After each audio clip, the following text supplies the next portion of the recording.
Are you interested in moving to a new home, but you own a home right now and don't know what your options are? Obviously, selling and buying or moving while you already own a home, there's all kinds of options, but you don't know what's the right one. So I'm Courtney with the True North Associates at Windermere Homes and Estates, and I'm here to share a couple tips with you to help raise your real estate IQ. It'll probably be less stressful overall knowing upfront what your options are, and there's a chance that it might even save you some money. So do you know how many options you have if you're currently a homeowner but you want to move somewhere else? There's actually 5 options that you have. And this is crazy because most of the time sellers only think they have one. So I'm going to share with you all 5. The first 2 are not for everybody, and I totally understand that, so we'll go through that quick. But the last 3, and especially the last one, you want to stick around and listen. So the first one, you have a home and you want to move. Well, you can just go buy a home and turn your current home into a rental. Sometimes you have condos, or you just bought your home for an amazing price, or maybe you just have the desire to be a landlord. You have that option. Obviously, it requires you having funds for closing costs and down payment in your bank account right now, and you'll have that ability to go put that down on your new home. So that's option 1. Option 2 would be buying a home before even doing anything with your current home. You just go buy your new home. You settle in, you move in, and then once you're all settled, you list and sell your other house. Obviously, that's a little risky too because you can have 2 homes, and who wants 2 payments? But that might be an option if that's the convenient thing for you, and if it's that's something that you just want to do. Obviously, you have to have your money up front as well in this scenario. Okay, so the last 3 are the ones I think that apply to most of us. Number 3, this is one where I feel like most people think this is their only option, but it's not necessarily one that I recommend.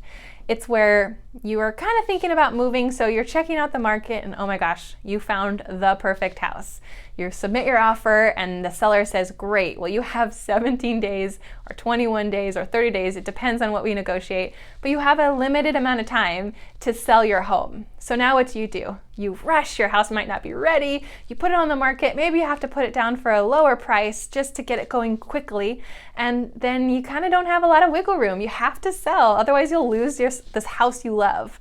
So this is what most sellers think is their option, and this is actually one I don't like because it's kind of stressful and it's acting a lot more reactive instead of proactive. So before you think to go look at houses and get super excited and fall in love, think about these other 2 options I'm going to share with you.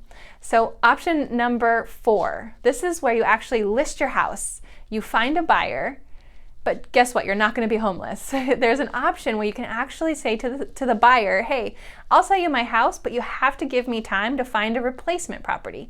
So then in that case, you might have 17, 30 days, 45 days maybe to go find your other house, get close to closing, you close on your current home, and then a day or 2 later, you close on your new home. It's really smooth overall. And it's kind of nice because you kind of get to have your cake and eat it too. You get to have a buyer ready, but that's willing to wait. And then you also get to have the time that you need to go find the place that you're looking for. Okay, the last option, number 5, is one that most people don't even realize exists. It's actually one of my favorites. It's where you actually go ahead and list and completely sell your home. Of course, you could be looking at other homes, but that's not the point. The idea is you list and you completely sell it. And then, as part of our agreement with the buyer, you have the ability to do a seller rent back. And that is exactly what it sounds like. While you may no longer own the home, you get to stay in your current home for up to 59 days while looking for your new home. This one can be a little risky too, because who knows, are you going to find a replacement property in that amount of time or not? But by and large, my clients have always found what they're looking for in that time frame, and everything has worked out. But this one's really nice because it gives you the chance to have the money in your bank account from the sale of your home while you don't have to move. You can focus on buying, and now you have a little bit more of a competitive advantage. And so you don't have to sell your home. So the new homeowner, the homeowner of the house that you're going to go buy is going to look at you a little bit more favorably because you have your money in hand and you can probably close more quickly. So that is the 5 ways that you can buy a house or move when you have a house that you currently own. So that's it for today. I hope you guys enjoyed it. And again, I'm Courtney with the Windermere Homes and Estates.